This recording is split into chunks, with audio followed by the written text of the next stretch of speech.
अंजलि एक बात बोलूं? बताइए। चश्मे में आप बहुत अच्छी लग रही हो। Oh thank you. अच्छा मुझे एक सवाल पूछना है आपसे। अच्छा नहीं बोलूंगी, पूछना है तो भी पूछेंगी ना, तो पूछिए। अच्छा ठीक है, तो ओके। पूछता हूँ, मुझे एक बात बताओ कि अगर मान लो मैं फाइनेंशियल एडवाइजर, मैं एक एजेंट हूँ और मुझे एजेंट से बिजनेसमैन बनना है, तो उसके लिए मुझे क्या करना पड़ेगा? नलाउड एजेंट ने जैसे कहा, सर्विस को बढ़ाइए। और नहीं देखिए, बिजनेसमैन बनना है ना तो खाली सर्विस से काम नहीं चलेगा। ओके, तो आपकी टीम को बढ़ाइए, डेलीगेट कीजिए, नॉलेज, एटीट्यूड इसको बढ़ाइए। एक काम करते हैं, हम लोग ज्यादा दिमाग नहीं लगाते हैं। एक एजेंट से बिजनेसमैन कैसे बनना है, इस बात को बताने के लिए एक बहुत ही बड़े फाइनेंशियल प्लानर आने वाले हैं। एक ऐसे फाइनेंशियल प्लानर जो एक बिजनेसमैन की तरह काम करते हैं। करीबन 20-25 जन का उनका स्टाफ है, एक बड़ा ऑफिस है और फाइनेंशियल एडवाइजरी के बिजनेस से वो करोड़ों रुपए कमाते हैं। नाम तो बताइए। अंजलि जी ऐसा क्या बोल रहे हैं आप जानती हो उनको? The one and only, Mumbai से दीपक दाबलिया। ओहो, मिस्टर दीपक दाबलिया, उनके बारे में एक चीज मैं आपको अभी बताती हूँ जो आपको पता नहीं होगी। अच्छा बोलिए। दीपक दाबलिया जी जो है वो ऐसे फाइनेंशियल एडवाइजर है कि उनके क्लाइंट्स उनके फाइनेंशियल एडवाइजरी के वर्कशॉप में पैसा भर के, उनसे फीस भर के नॉलेज लेने के लिए आते हैं।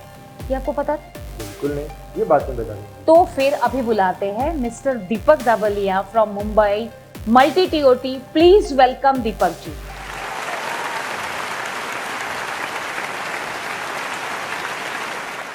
सबसे पहले तो मैं शुक्रिया अदा करना चाहूँगा BITV का कि जिन्होंने मुझे ये मौका दिया आपसे बात करने के लिए और मेरी फ्रेटर्निटी से बात करने के लिए।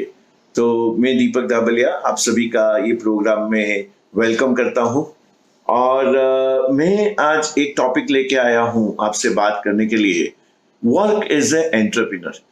हम लोगों को एज ए एडवाइजर जो मैंने सीखा है, क्योंकि मैं जब ये फील्ड में 96 में आया तभी से मेरा एक फॉर्च्यून बना या मेरा एक भाग्य बना या मेरा एक सिलसिला बना और मैं उसको बहुत ही मैं अपने आप को लकी मानता हूं कि मुझे अच्छे अच्छे मेंटोर मिलने लगे और मैंने जो काम करना चालू किया उनके गाइडेंस से।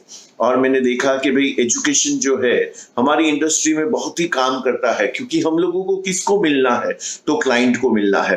अभी जब भी हम लोग क्लाइंट को मिलते हैं और क्लाइंट का चॉइस होता है हम किस टाइप के क्लाइंट को मिल रहे हैं, और जिस टाइप के हम लोग क्लाइंट को मिल रहे हैं उसमें से हमारा जो है वो एक केस साइज बनता है। समझो मैं लाइफ इंश्योरेंस के बारे में बात करूं, मैं मेरा इंश्योरेंस बिजनेस कैनवास करने को जा रहा हूं, जो मैं करता हूं 24 सालों से। ये मैं करने को जा रहा हूं, तभी मैं कौन से क्लाइंट के पास जाता हूं। जैसे एक क्लासिफिकेशन जो है इनकम का, वो कौन सी कैटेगरी में, कौन से इनकम स्लैब में आते हैं। जैसे हम लोग बोलते हैं कि भाई कितनी कैटेगरी है, तो एक पुअर क्लास है, एक मिडिल क्लास है, एक अपर मिडिल क्लास है, एक रिच क्लास है, एक अल्ट्रा रिच क्लास है। आज मैं कौन से क्लाइंट के पास जाता हूं, तो मैं एक सेमिनार में था और वहां पे मैंने ये सुना कि आपका क्लासिफिकेशन ऑफ क्लाइंट, कि आप कौन से क्लाइंट के पास जाते हो। और मेरे माइंड में ये चल रहा था कि ये क्लासिफिकेशन समझो मिडिल क्लास के मैं पास जाता हूं और तभी मेरा एवरेज केस साइज था 10,000 रुपीज में, जो मेरा एवरेज केस साइज था। और मैं आपको बात कर रहा हूँ करीबन ये 98 की, और तभी 10,000 तो वहां पे बोला गया कि आप जो हो वो आप को केस साइज को बढ़ाना है तो आपको सोचना पड़ेगा एज अ बिजनेस पर्सन। और मैं तो सरप्राइज हो गया, एज अ बिजनेस पर्सन क्या होता है। वहां पे बताया गया कि आपको 5 चीजों पे काम करना चाहिए एज अ बिजनेस पर्सन। और आपका जो भी है तो योर माइंडसेट, सबसे पहला तो योर माइंडसेट।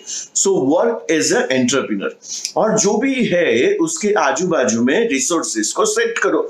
तो बाद में ये प्रोग्राम जो है, तो ये प्रोग्राम 3 साल का प्रोग्राम बना और मैं ये 3 साल के प्रोग्राम में मैंने एंटर किया और ये प्रोग्राम का नाम था फ्यूचर एडवाइजर। और ये जो फ्यूचर एडवाइजर करके संतोष नायर साहब ये प्रोग्राम को लीड कर रहे थे, और उन्होंने बताया कि आपको जो भी करना है एज अ बिजनेसमैन करना है। और एक बिजनेसमैन क्या करता है, तो बिजनेसमैन उन्होंने एक डेफिनेशन दिया। तो एक बिजनेसमैन का काम क्या होता है, एक एंटरप्रेन्योर का काम क्या होता है, तो उन्होंने एक बहुत ब्यूटीफुल डेफिनेशन दिया। So as a entrepreneur your job is to take resources from lower level to a higher level of productivity। तो इसका क्या मतलब है, lower level to higher level of productivity?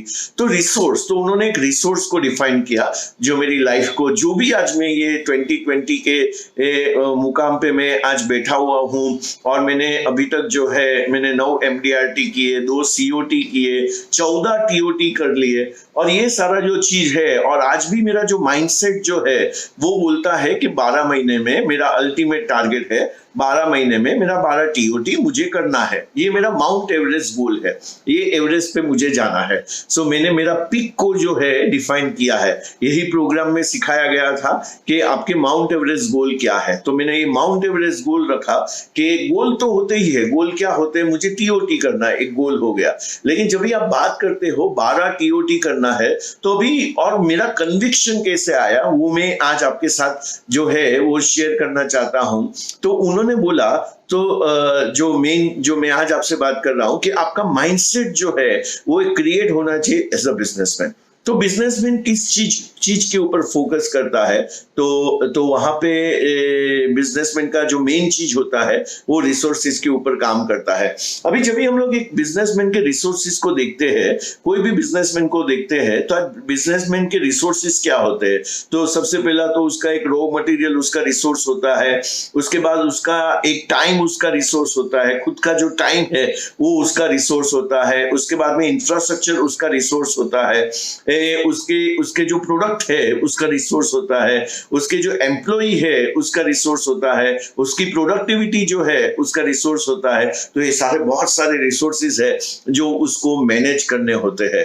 तो वहां पे ये बात चली कि रिसोर्सेज को आपको मैनेज करना है और उसको एक लोअर लेवल से हायर लेवल ऑफ प्रोडक्टिविटी में लेके जाना है। और मेरे को तो कुछ भी समझ में नहीं आया कि इसका मतलब क्या होता है हायर, क्योंककि तभी सब काम मैं ही करता था। मैं ब्रांच में जाने का काम करता था, मैं प्रपोजल डिपॉजिट करने का काम करता था, बाद में मैं कलेक्शन का काम करता था, मैं प्रीमियम कलेक्ट करता था, मैं सब कुछ करता था। लेकिन वहां पे ये पता चला कि आपको एक रिसोर्सेज को है वो सेट करना है। तो मैंने वहां से चालू कर दिया। तो कौन से रिसोर्सेज जो है उसको मैंने काम किया, मैंने क्या क्या किया, तो मैं आपके साथ वो शेयर करना चाहता हूं। तो मैंने 5 चीजों के ऊपर काम किया। सबसे पहला चीज जो है उसको बोलते हैं ह्यूमन रिसोर्सेज। अभी ये जो ह्यूमन रिसोर्स है या ह्यूमन कैपेबिलिटीज बोलते हैं, ह्यूमन कैपेबिलिटीज के ऊपर एक एडवाइजर को बहुत अच्छी तरीके से काम करना चाहिए। क्योंकि उससे क्या होगा, जब भी मैं ह्यूमन रिसोर्सेज के ऊपर काम करता हूं, फॉर एग्जांपल हम लोग जब भी ब्रांच में जाते हैं या कहीं किधर भी हम लोग जाते हैं, कोई भी हमारा एडवाइजरी में हम लोग किधर भी जाते हैं, हम लोग म्यूचुअल फंड के ऑफिस में जाते हैं, कहीं पे भी हम लोग देखते हैं तो एक हिरार्की होता है। एक लोगों का एक 1 by 1 लोग रहते हैं वहां पे जो एडमिनिस्ट्रेशन काम करते हैं, जिसको हम लोग मेंटेनेंस एक्टिविटी बोलते हैं या डे टू डे एक्टिविटी बोलते हैं। वहां पे लोग रहते हैं और वो लोग काम करते हैं। सो मैंने भी क्या किया, मैंने अलग अलग डिविजन्स बनाना चालू कर दिया मेरे वहां। तो सबसे पहले तो मैंने एक बनाया NB division, so new business division. So ये न्यू बिजनेस डिवीजन में मैंने आदमी को रखा और वो आदमी क्या करेगा, तो मेरा रोल क्या है। सो मेरा रोल जो है, जिसको हम लोग बोल सकते हैं इररिप्लेसेबल एक्टिविटीज, जो मैं रिप्लेस नहीं कर सकता हूं या मैं बड़े पैमाने पर रिप्लेस नहीं कर सकता हूं, वो एक्टिविटी तो मुझे ही करनी पड़ेगी। फॉर एग्जाम्पल है, मुझे आज समझो कि मेरा एक रिसोर्स है क्लाइंट। तो मैंने पहले जैसे बताया, मैं 10,000 वाले ये मेरे एवरेज केस साइज थे। तो बाद में मैंने देखा कि नहीं मुझे 10,000 के अभी मुझे बड़ा बिजनेस करना है, मुझे MDRT से COT पे जाना है, तो मुझे 20,000 पे जाना पड़ेगा। बाद में मैंने सोचा नहीं 40,000 पे जाना पड़ेगा। बाद में सोचा नहीं 80,000 पे जाना पड़ेगा। तो मेरा केस साइज जो है, एवरेज केस साइज जिसको हम लोग बोलते हैं, वो मैंने बढ़ाना चालू कर दिया। तो ये रिसोर्सेज जो क्लाइंट के लेवल्स है, वो रिसोर्स को मैंने लोअर लेवल से मैंने हायर लेवल पे लेके गया। अभी आज 2020 में मैं मेरे केस को एनालाइज करूं और मैं जितने भी केसेस करता हूं, जैसे आज हम लोग बात कर रहे हैं, और ऑन एन एवरेज में जो है आज मेरा कंप्लीट 2 टीओटी होने को आया है, सेकंड टीओटी मेरा कंप्लीट होने को आया है, और ये अभी ये मंथ में कंप्लीट हो जाएगा। और ये सिचुएशन में भी ये बिजनेस हो रहा है, क्योंकि क्यों हो रहा है माय डियर फ्रेंड, ये समझने की हम लोग कोशिश करते हैं। क्योंकि मेरे पास आज जो एक काम है खाली, वो है कैनवासिंग का काम है। मुझे खाली बिजनेस को कैनवास करना है, मुझे ऑफिस में बैठना नहीं है, मुझे मुझे मुझे खाली क्या करना है, मुझे ऐसे क्लाइंट को ढूंढना है जो मुझे एक क्लाइंट जो है मुझे एमडीआरटी का बिजनेस दे। हाँ माय डियर फ्रेंड, एक क्लाइंट मुझे एमडीआरटी का बिजनेस दे। तो आज मेरा जो सोच जो है, और मेरे जो है बॉम्बे तो आज loaded with, it's like a gold mine. आप जो एक ढूंढो मिलते हैं हजारों। सो ये मेरा माइंडसेट बन चुका है कि ऐसा हो सकता है। तो मैंने लोगों को ऐसे ढूंढना चालू कर दिया, ऐसे करना चालू कर दिया। तो मैंने एनबी डिवीजन को सेट किया, और मेरा काम क्या होता है, मेरा काम एक ही होता है, बिजनेस को लेके आओ, और उसके बाद का जो भी प्रोसेस होता है वहां से लेके मेडिकल चेकअप से लेके पेपर को सीयूएस में सबमिट करना। और अभी मेरा एक केस चल रहा है जहां पे एसडीएम सर का एमएचआर है। सो मैंने एसडीएम सर को कॉल किया, उन्होंने तुरंत ही उठाया, हाँ दीपक क्या चल रहा है। मैं बोला सर बहुत बड़ा गुड न्यूज है, एक अच्छा केस आया है जिसमें 60 लाख का प्रीमियम है, और उसमें आपके ब्लेसिंग्स चाहिए, आपका एमएचआर चाहिए। बोला भेज दे दीपक। और वो कभी नहीं बोले कि आपको आने का जरूरत है।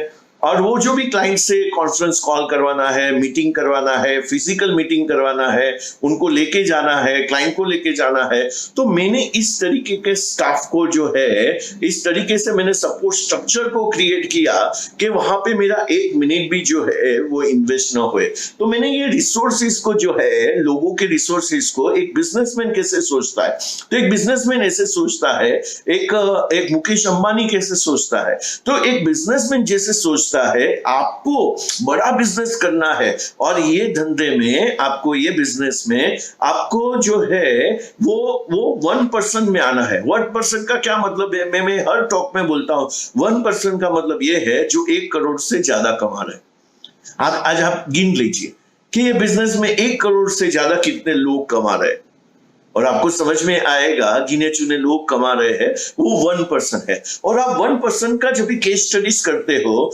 और मैंने एक एमडीआरटी से बुक लिया था, और वो बुक में वहां पे लिखा गया था कि लेसन्स फ्रॉम टॉप एडवाइजर्स। और आप टॉप एडवाइजर्स का जब भी लाइफ को स्टडी करते हो, तो आपको समझ में आएगा वो जो भी काम करते हैं एज अ बिजनेसमैन करते हैं, उनकी सोच जो होती है एज अ बिजनेसमैन होती है। तो सबसे पहला जो है वो डेलीगेशन का पार्ट आता है। डेलीगेशन का पार्ट का मतलब क्या है, delegate non revenue generating activity and focus only on money making activity. So ये जो डेलीगेशन है, सो मैं फिर से रिपीट करता हूं, डेलीगेट, तो आप जो भी काम को हाथ में लेते हो, आज से आपने जो भी काम को हाथ में लिया, तो आप वो काम को पूछिए, वो काम को आपको पूछना है, ये मनी मेकिंग एक्टिविटी है या मेंटेनेंस एक्टिविटी है, ये मनी मेकिंग एक्टिविटी है या मेंटेनेंस एक्टिविटी है।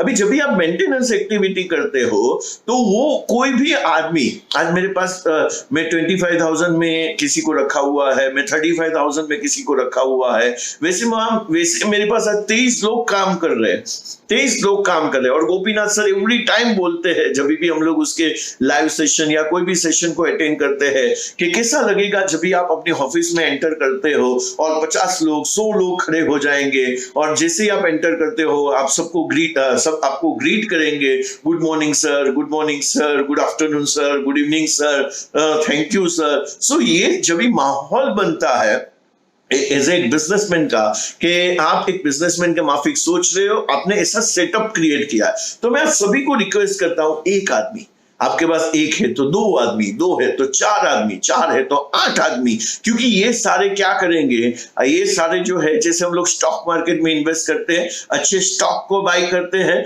तो मैंने कहीं सुना हुआ था कोई एमडीआरटी स्पीकर से, कि हम लोग कोई भी आदमी को रिक्रूट करते हैं और वो राइट आदमी रहता है, तो आपको वो रिटर्न देता है, वो आपका टाइम बचाता है। और जब भी हमारे जैसे लोगों के पास टाइम बचता है, तो हम लोग क्या करेंगे, हम लोग मनी मेकिंग एक्टिविटी करेंगे। मनी मेकिंग एक्टिविटी का मतलब क्या है, हम लोग प्रोस्पेक्टिंग करेंगे।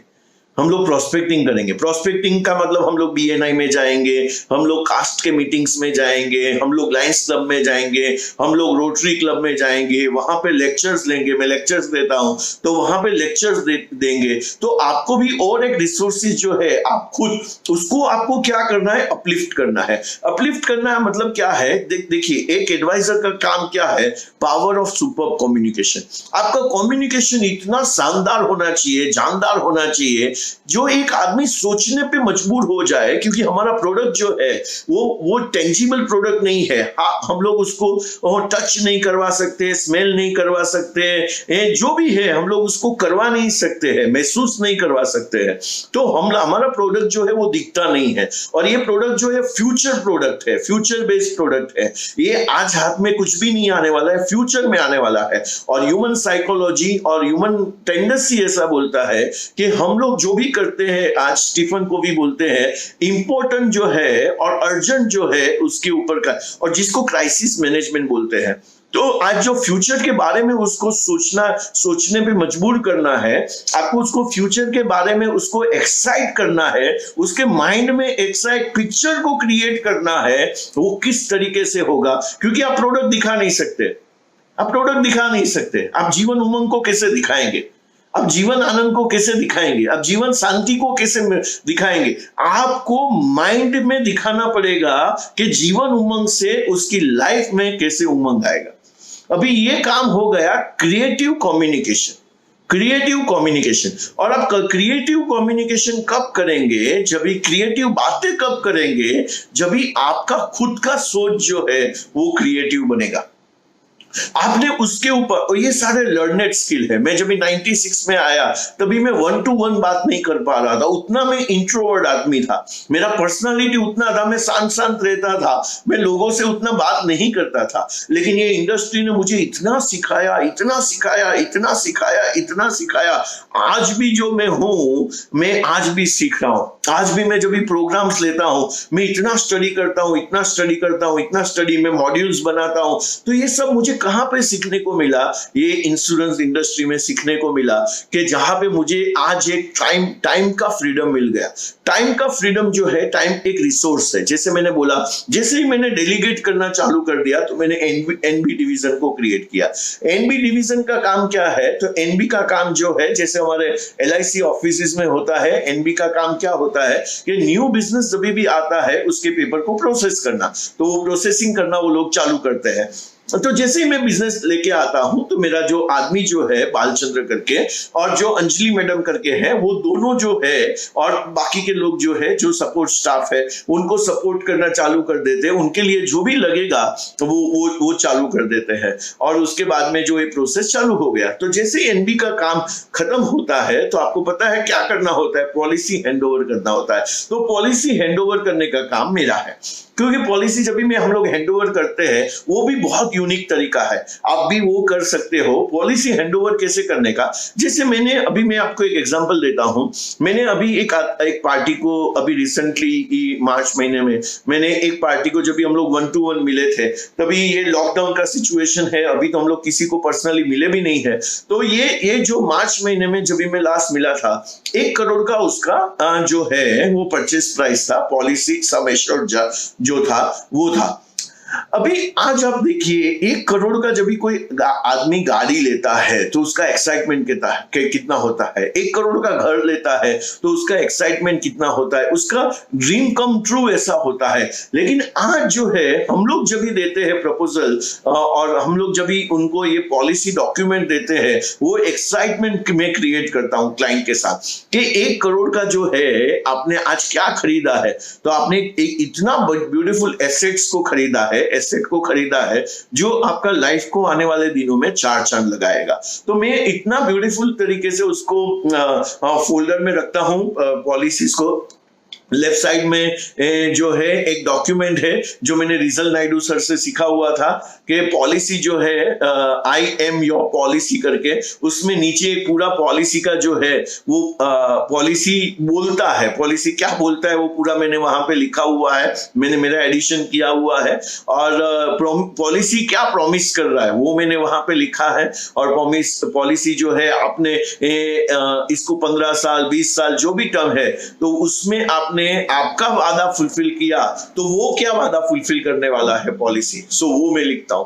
तो ये सारा मैंने बहुत ब्यूटीफुली बना के रख दिया वहां पे, और मैंने उसको गिफ्ट रैप किया, और पार्टी को मैं खड़ा होके, वो भी खड़े होते हैं, और मैं उसके हाथ में एक डॉक्यूमेंट देता हूं, जैसे एक कैसे गाड़ी में की बड़ा सा बनाते हैं और बाद में गिफ्ट करते हैं, तो मैंने ऐसे बना के मैं सब लोगों को देता हूं, और बाद में हम लोग फोटोज वगैरह लेते हैं कि बहुत ब्यूटीफुल एक मोमेंट है, और हम लोग उसको गिफ्ट करते हैं। तो ये चीज मैं करता हूं, क्योंकि मैं और जो भी एक्सप्लेनेशन करना है या आगे के रेफरेंसेस लेने हैं वो काम मैं करता हूं, क्योंकि उसको फनल क्रिएशन बोलते हैं।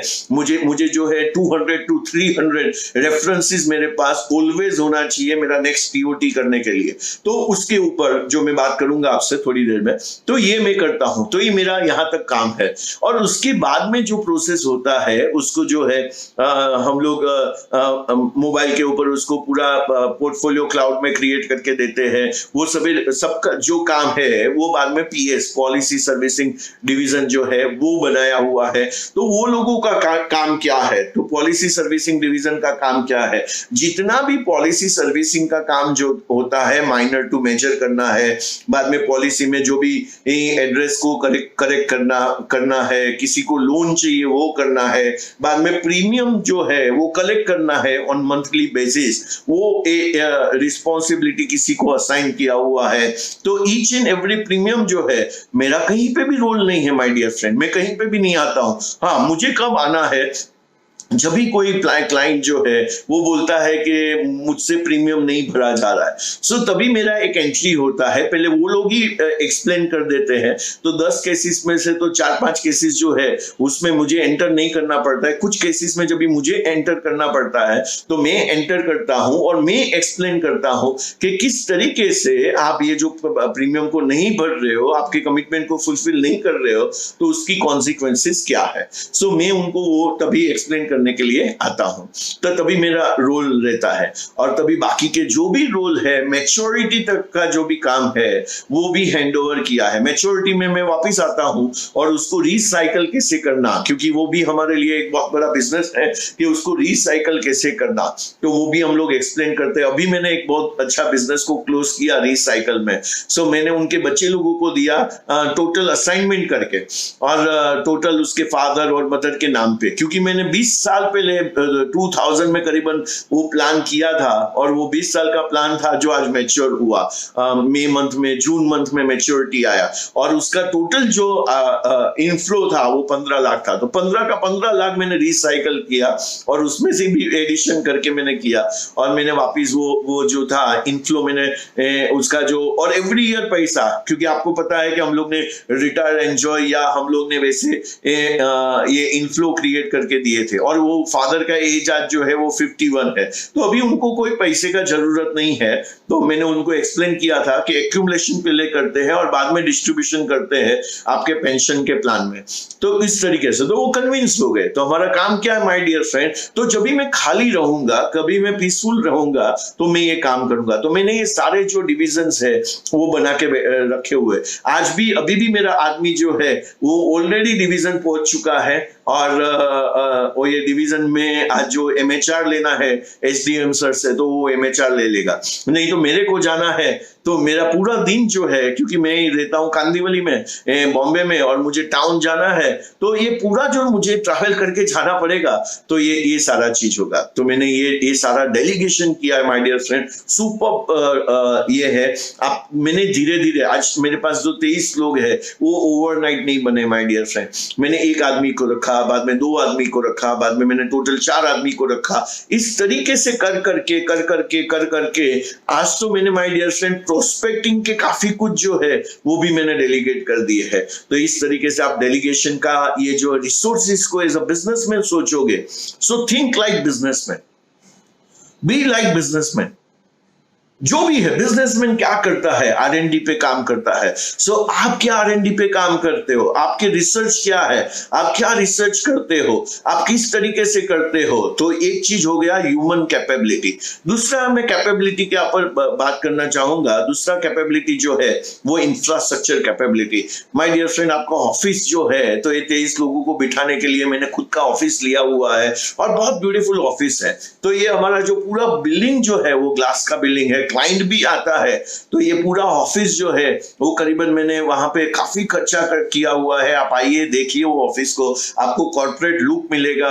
तो कोई भी क्लाइंट आता है वो वहां पे जो है उसको लगता है कि नहीं, मुझे ये एडवाइजर के साथ काम करना है, क्योंकि ये जो है वो अलग लेवल का आदमी है, अलग लेवल से काम कर सकता है। तीसरा जो चीज वेरी इंपॉर्टेंट चीज है वो आपको काम करना है आपका मार्केटिंग एंड ब्रांडिंग के ऊपर। एंड मार्केटिंग एंड ब्रांडिंग जो है मेरे हिसाब से सबसे बढ़िया चीज है। और इसमें मैं ये कह के मैं क्लोज करूंगा, ये जो है उसमें आपको क्या करना है, create a noise before you raise your voice. Create a noise before you raise your voice. आपको नॉइस क्रिएट करना है। आप पूछेंगे कैसे, तो मैं आपको कुछ पूछता हूं आज। जब भी देखो, आज मैं एक ब्रांड का नाम लेता हूं, एप्पल। तो जब भी आप एप्पल को देखते हैं तो आपको वो जो रियल फ्रूट एप्पल है वो दिखाई नहीं देता है, लेकिन आपको मोबाइल एप्पल जनरली दिखाई देता है। और जब भी हमारा फाइल जो है, माइंड में हमारे फाइल्स रहते हैं, तो एक एप्पल का फाइल होता है जो डबल क्लिक करके वो ओपन हो जाता है। तो जैसे ही मैं एप्पल बोलता हूं, आपके दिमाग में एप्पल का एक पिक्चर आता है और वहां पे मे बी स्टीव जॉब आएगा, वहां पे एप्पल का मोबाइल आएगा, वहां पे क्वालिटी आएगा, वहां पे एक प्राइस आएगा, और आप जो है वो एक मार्केट, उसका मार्केट शेयर आपको दिखाई देगा कि एक जो है, और वहां पे कोई नेगोशिएट नहीं करता है माय डियर फ्रेंड। तो स्टीव जॉब ने और एप्पल ने इतना अपना नॉइस क्रिएट किया, इतना क्वालिटी दिया, इतना अच्छे प्रोडक्ट दिए।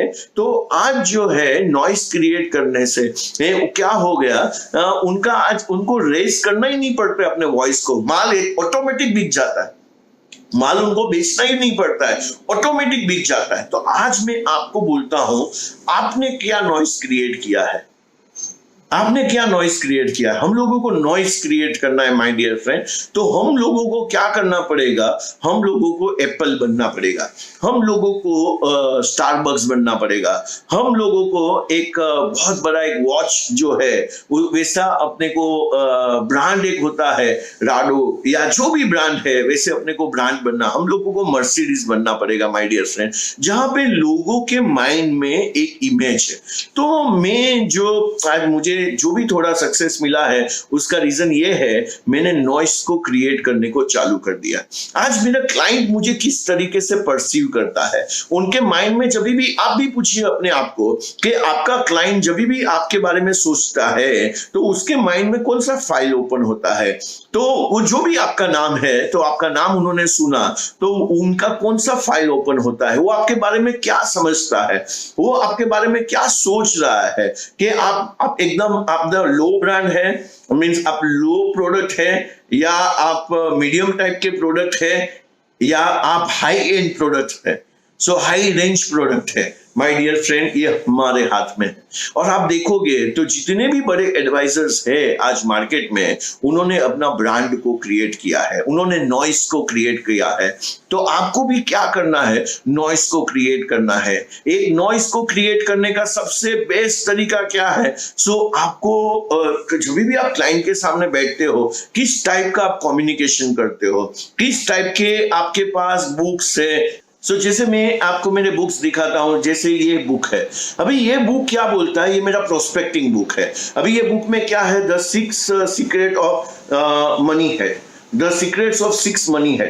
अभी मैं क्लाइंट के साथ ये मैंने बुक प्रिंट किया हुआ है, इसमें है व्हाइट मनी हेड, इसमें है रेड मनी हेड, और इसमें है ब्लैक मनी हेड। तो ये जो है इसको बोलते हैं हम लोग कि कोई भी प्रोस्पेक्ट पे पास जाते हो तो आपको डायरेक्ट जो है वो प्रोडक्ट पे उनको लाने से पहले आपको क्या करना पड़ता है, आपको एक ओपनिंग करना पड़ता है, क्लाइंट का अटेंशन को लेना पड़ता है जब भी आपको बड़ा सेल करना है। सो बड़ा सेल करने के टाइम पे जब भी आप ऐसा ओपनिंग करते हो कि सर आपका मनी हेड कौन सा है, और उसके आगे बाद में हम लोग बात करेंगे। इसके बाद में मैं क्या बात करता हूं, इसके बाद में मैं ये डॉक्यूमेंट लेके आता हूं, रियल वेल्थ मैपिंग बुक। अभी ये रियल वेल्थ मैपिंग बुक क्या करता है, तो रियल वेल्थ मैपिंग बुक में हम लोग उसका पूरा रियल वेल्थ, उसके बारे में, उसको हेल्थ के बारे में बात करते हैं, रिलेशनशिप के बारे में बात करते हैं, मनी के बारे में बात करते हैं, कंट्रीब्यूशन के बारे में बात करते हैं। तो ये सारा बुक में वो फिल करेगा।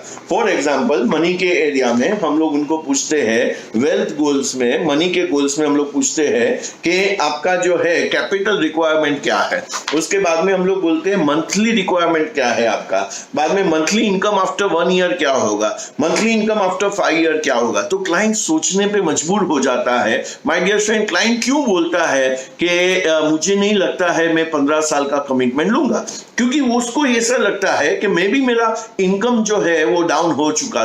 तो ये डॉक्यूमेंट क्या करता है, ये मैंने मेरे लिए बनाया है। वैसे ही ये मेरा फोटो है, ये मेरी वाइफ का फोटो है, मेरी छोटी वाली डॉटर का फोटो है, तो ये वाइफ का फोटो है, बड़ी वाली डॉटर का है। तो ये क्या करता है डॉक्यूमेंट, ये डॉक्यूमेंट उसको सोचने पे मजबूर करता है। दूसरा क्या करता है, ये डॉक्यूमेंट वो अपने पास रखता है, और जब भी वो अपने पास रखता है वो आपके बारे में सोचता है, क्योंकि उन्होंने आज 99% माय डियर फ्रेंड मैं लोगों को मिलता हूं, और ये डॉक्यूमेंट 20 साल के लिए सोचने में मजबूर करता है। आने वाले 20 साल कैसे होंगे, 25 साल कैसे होंगे, वो सोचने पे मजबूर करता है उनको।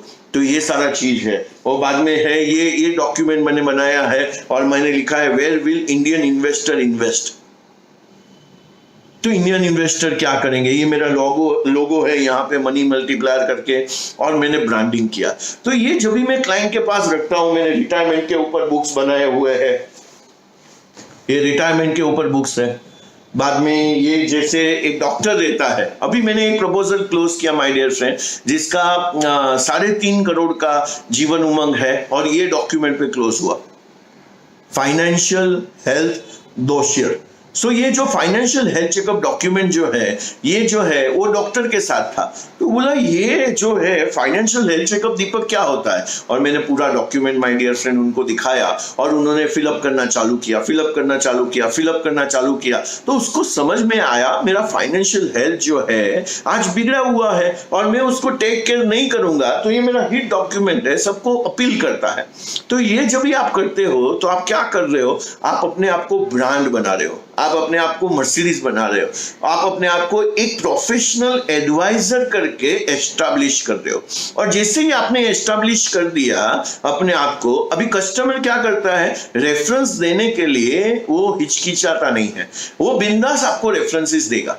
सो आपको उसकी टेंशन लेने की, वरी करने की जरूरत नहीं है। सो माय डियर फ्रेंड, इसको भी आप यूज कीजिए। Create a noise before you raise your voice. उसको क्या बोलते हैं, ब्रांडिंग का पार्ट बोलते हैं, मार्केटिंग का पार्ट बोलते हैं। तो आपको मार्केटिंग करना पड़ेगा। तो ये सारा चीज जब भी आप करोगे, ये सारा रिसोर्सेस को आप अपलिफ्ट करोगे, एक बिजनेसमैन के माफिक सोचोगे, तो आपका क्या होगा, नेक्स्ट जो आपको बड़ा काम करना है उसके लिए आपके पास टाइम रहेगा, एनर्जी रहेगा, रिसोर्सेस रहेंगे, सोच रहेगा। ये सारा चीज जब रहेगा तो आप पंप अप हो जाओगे। और ये जो है, ये सारा चीज क्या है, एंटीडोट है माय डियर फ्रेंड, फियर का। आपको फियर, जो कई एडवाइजर को फियर आता है बड़े बड़े लोगों को मिलने का, तो ये एंटीडोट है। आपको बाद में फियर, आज मुझे फियर नहीं लगता है। बीच में मैंने 4000 लोगों को एक स्टेडियम के माफिक एड्रेस किया, तो भी मुझे फियर नहीं था, क्योंकि मैंने इतना सारा काम किया है, प्रिपरेशन किया है, पब्लिक टॉक्स दिए हैं, क्योंकि मुझे ऑफिस में नहीं जाना है, मेरे पास काफी टाइम रहते हैं। अभी मेरा रोटरी में एक जूम मीटिंग है, और मैं वहां पे रोटरियन को मैं एड्रेस कर रहा हूँ। सो ये सारा चीज मैं करते रहता हूँ, जिससे ब्रांड जो है आपका, ब्रांड बिल्ड होता है। और जब ये ब्रांड बिल्ड होता है तो सिंपल चीज है, मेरा बहुत फेवरेट 2 लाइन होता है, काम ऐसा कर के तेरा नाम हो जाए। काम अपने को ऐसा करना है कि जिससे हमारा नाम हो जाए, और वही नाम से तेरा काम हो जाए। तो इस तरीके से जब हम लोग काम करेंगे my dear friend, you are unstoppable. आपको कोई भी स्टॉप नहीं कर सकता है इंडस्ट्री में। और ये इंडस्ट्री में इतना पोटेंशियल है, इतना पोटेंशियल है, इतना पोटेंशियल है कि आप सोच सकते हो कि आपका इनकम कहां तक जा सकता है। आपको पता ही है नंबर 1 हमारी इंडस्ट्री में लोग क्या कमा रहे हैं, कितना उनका आज कलेक्शंस वगैरह है, कितना उनका आज इनकम वगैरह है। सो मैं आप सभी को धन्यवाद करते हुए मैं आप सभी को रिक्वेस्ट करना चाहता हूं कि अपने आप को जो है मीडियोकर एडवाइजर्स से, स्ट्रगलिंग एडवाइजर्स से आप अपने आप को क्या बनाना है, आपको मनी हीलर बनाना है। आपको क्या बनाना है, लोगों के बहुत सारे मनी इंजरीज हुए हैं, आपका रोल है एज एडवाइजर। मैं कौन से मिशन पे हूं, I am on a mission to guide, mentor 100,000 families to live a dignified life. So आज मनी इंजरीज में लोगों को जो तकलीफ होता है, तो वो तकलीफ को मुझे जो है वो हील करना है, उनको इस तरीके से प्लान करके देना है कि वो लोग मनी को जो है वो कभी भी उनके लिए प्रेशर ना होए, टेंशन ना होए, मनी वरीज ना होए। वही मेरा काम है माय डियर फ्रेंड। तो आप सभी लोग कर सकते हैं, ऐसा मेरा मानना है। और